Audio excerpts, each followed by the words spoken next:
নমস্কার বন্ধুরা, আমি আজকে বানাচ্ছি রুই দই রেসিপি। চলুন দেখতে থাকি কিভাবে বানাই। প্রথমে মাছগুলো নুন হলুদ দিয়ে ভালোভাবে মেখে রেখে দেবো 15 মিনিট। তারপর কড়াইতে তেল দিয়ে তেলটা ভালোভাবে গরম হয়ে গেলে মাছগুলো একে একে ছেড়ে দেবো।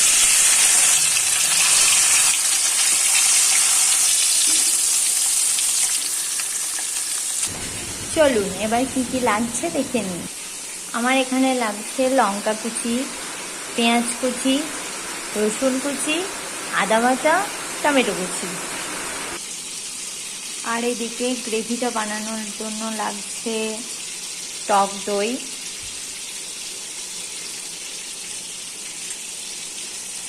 কালারটা আনার জন্য আমি এখানে দিয়ে দিচ্ছি হলুদ গুঁড়ো, অল্প একটু কাশ্মীরি লঙ্কা গুঁড়ো, জিরে ধনে গুঁড়ো। এবার এই সব উপকরণগুলো একসঙ্গে ভালো করে ফাটিয়ে রেখে দেবো। এই দেখুন হয়ে গেছে। চলুন, আমার মাছগুলো ভাজা হয়ে গিয়েছে, এবার তুলে নেব। এবার ওই তেলেই আমি 5 ফোড়ন, শুকনো লঙ্কা, তেজপাতাটা দিয়ে দিলাম। এবার দিয়ে দিচ্ছি রসুন কুচি, পেঁয়াজ কুচি, কাঁচা লঙ্কা। এবার এটাকে নাড়তে থাকবো। এটা যখন অল্প ভাজা ভাজা হয়ে আসবে তখন দিয়ে দেবো টমেটো কুচি। এবার এগুলো নাড়তে থাকবো। এই পর্যায়ে আপনি একটু লবণও অ্যাড করতে পারেন। এবার এগুলো লাল লাল হওয়া অবধি ভাজতে থাকবো।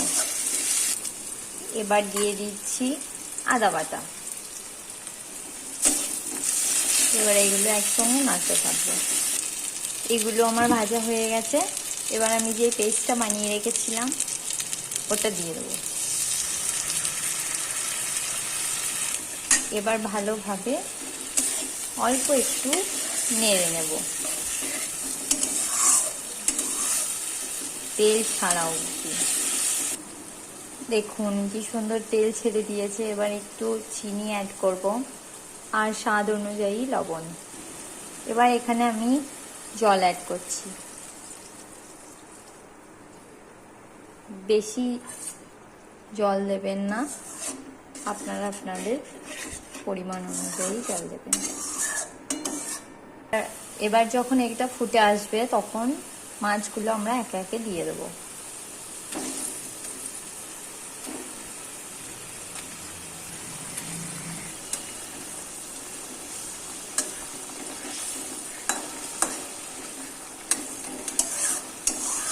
এবার গ্যাসের